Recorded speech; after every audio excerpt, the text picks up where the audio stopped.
2 ദിവസങ്ങൾക്ക് മുമ്പാണ് കാളിസെൽവം ഭാര്യ ലക്ഷ്മിയുമൊത്ത് സുഹൃത്തായ മുനിയാണ്ടിയുടെ വീട്ടിലെത്തിയത്.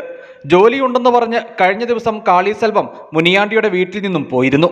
തുടർന്ന് ഇന്ന് രാവിലെ ലക്ഷ്മി വീട്ടിൽ മരിച്ചു കിടക്കുന്നതായി മുനിയാണ്ടി എസ്റ്റേറ്റ് അധികൃതരെ അറിയിക്കുകയായിരുന്നു. തുടർന്ന് എസ്റ്റേറ്റ് അധികൃതർ മൂന്നാർ പോലീസിൽ വിവരം അറിയിച്ചു. ഇന്ന് രാവിലെ മാട്ടുപ്പെട്ടി ടോപ്പ് ഡിവിഷനിലെ ഒരു ലൈൻസിൽ ഒരു സ്ത്രീ മരിച്ചു കിടക്കുന്നതായിട്ട് വിവരം കിട്ടിയിട്ട് എൻ്റെ എസ്റ്റേറ്റിലെ സൂപ്പർവൈസറുടെ മൊഴി അടിസ്ഥാനത്തിൽ കേസെടുത്തിട്ടുണ്ട്. അപ്പോൾ ഈ ലേഡി നല്ലതള്ളിയിൽ താമസിക്കുന്ന ലക്ഷ്മി എന്ന് പറയുന്ന ലേഡിയാണ്. അപ്പോൾ അവരുടെ ഇപ്പോഴത്തെ ഭർത്താവിൻ്റെ കൂടെയാണ് ഈ ലൈൻസിലെത്തിയെന്നാണ് അറിയാറ്റുള്ളത്. മരണകാരണത്തെക്കുറിച്ച് കൂടുതലായിട്ട് അന്വേഷണം നടത്തി വരികയാണ്.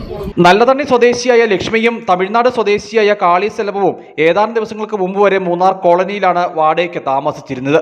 ലക്ഷ്മിക്ക് ഹൃദയ സംബന്ധമായ രോഗങ്ങൾ ഉണ്ടായിരുന്നുവെന്ന് സൂചനയുണ്ട്. ஹார்ட் ப்ராப்ளம் இருக்குக்கான்னு சொல்லுவா. அப்புறம் தண்ணி எல்லாம் 1 லிட்டர் தான் குடிக்கணுங்க, அளந்து தான் குடிக்கணும்னு சொல்லுவா. அப்புறம் கிட்னி ப்ராப்ளம் இருந்துச்சு. இந்த கை இந்த கால் வராது, ലെഫ്റ്റ് കൈയും ലെഫ്റ്റ് കാലും ഒന്നുമേ ചെയ്യാൻ முடியாது. മൃതദേഹം പോസ്റ്റ്മോർട്ടത്തിന് ഇടുക്കി മെഡിക്കൽ കോളേജിലേക്ക് മാറ്റി. മരണത്തിൽ ദുരൂഹതയുണ്ടോ എന്ന് പോലീസ് അന്വേഷിച്ചു വരികയാണ്. ഫോറൻസിക് വിദഗ്ധരടക്കം സംഭവസ്ഥലത്ത് പരിശോധന നടത്തി.